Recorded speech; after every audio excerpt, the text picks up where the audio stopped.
ripe old age of 21, Trevor Bain is still a kid at heart. I go eat my peanut butter and jelly sandwich, and it's pretty chaotic at the races, actually. Just 2 days after he turned 20, Bain became Are you feeling better now? to win the Daytona 500. Are you feeling better now? I want to be the young guy coming in and winning races. It's not like a dream. I mean, because you don't feel anything. You just like look at it. Has your sugar level came up? And you realize you just won the biggest race that there is to win. Did you feel strange driving on normal street after going 190? I don't need to check it. It doesn't seem that fast when you're racing until you start to crash. And when you crash, you realize that the wall's coming up really Is there enough sugar in your cereal? But then you get on the interstate. I took it So you gotta keep it in check. threw it away.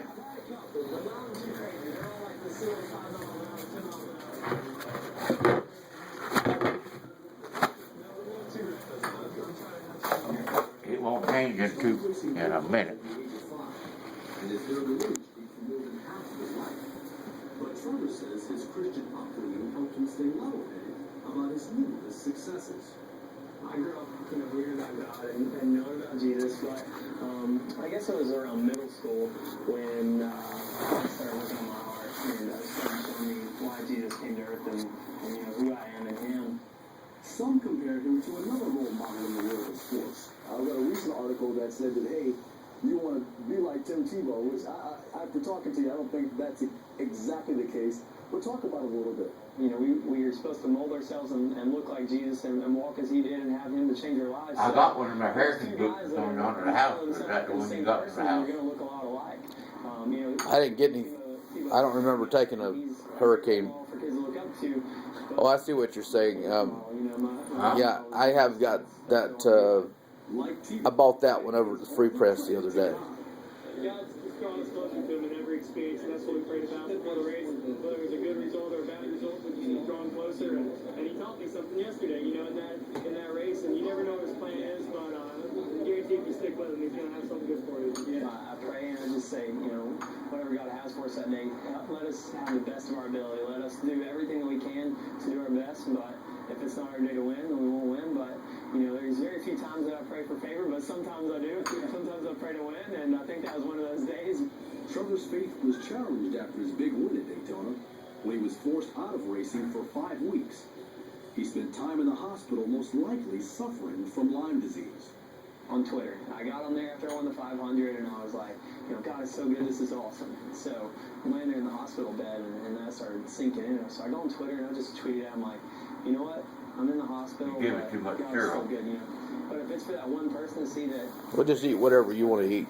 that we're going to go through struggles, but Christ is still right there, not changing, that's what that's all about. And so I think there's something we can learn out of everything, and now is really what I want to do that. He surrounds himself with a team that helps build his faith and has taken time to write down encouraging thoughts as they come to him. I got on the phone and just started writing down whatever I was thinking. So what'd you think about your visit out here? You still got it on your phone, could you read that? I do. All right. I'm not exactly a great writer or anything, but this is just kind of the thoughts that I had when I was sitting there. Keep me humble. I'm no longer racing for worldly advantages or things. I'm racing for the kingdom. I drive to bring glory to Christ, and I'll give Him 100% in all that I do. Did you learn anything new? It is not only okay, No. but necessary. Not for my name's sake, though. Not for me to gain the world or more fans, but for Jesus' name to be known. My heart, eyes, and mind will be set on heaven, and there alone I'll store my treasures. Did it work? It's working so far. I gotta go back and read it every now and then, but I think it's important, man, just when He gives us something, write it down. I've been doing that a lot more, and it's helped me, so. His biography, Driven by Faith, teaches kids about NASCAR while telling them about his relationship with Jesus Christ.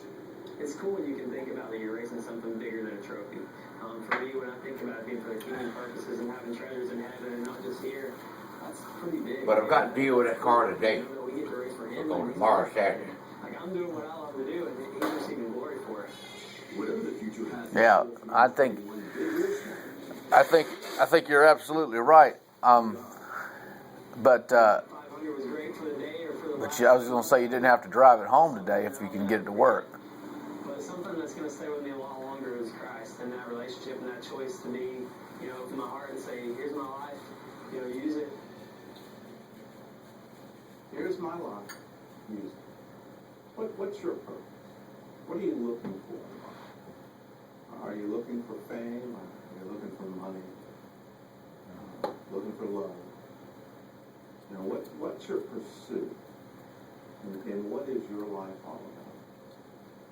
And when you stack it up with what you just heard out of Trevor, where here he, the youngest to ever win the Daytona 500, and he's saying, all of that is next to Christ, there's nothing. There's nothing. My relationship with Jesus is the most important thing I've got. I don't drive for myself. I'm driving for him. I'm living for him. I'm putting my focus. He probably didn't come up a whole lot. And did you hear the hope in his voice? Did you see the light in his eye? Well, that can be yours. He already come up and picked the one. If you just say, Jesus, here's my life. Said, don't act right quick. And do that every day, just like Trevor does. And say, okay, I want to live for you. When do you think it'll come back up to normal? Yeah. Some of you are thinking, About 5 or 10 I've minutes. gone too far. I've messed up so many times. What's normal? There's no way God 100. would ever want my life. It's good for Trevor. I'm glad he was raised in a Christian. Check yours and see what yours is. Decision in middle school. But I made some bad. I don't know. There's no way God loves me. Well, I would, it does seem like a good thing to do. I think I will check. Why don't you stick my finger? I'm gonna let you stick your finger. I've never done that before, so I don't know how it works. Eat. Hang out. With sinners. With prostitutes, with tax collectors, with those who are cheating people. That's what Jesus did. He wanted to See go how I know we're find saying? lepers. He wanted to go find the demon possessed. He wanted to set people free. And so he wants to come to you. He wants to come to you. Now, others of you are Just take this and press it up against that and match that right there. but then I start- Press it up against my finger, Yeah. like that. There's just no way. Yeah. Oh shoot! Well, I've got- It's gonna hurt, isn't it? You can always, Not all that much. you can always respond to that no. Oh, I hate to do it. It's gonna hurt. And he'll forgive you. Chicken, huh? Again and again and again. There's no limit to his love. There's no limit to his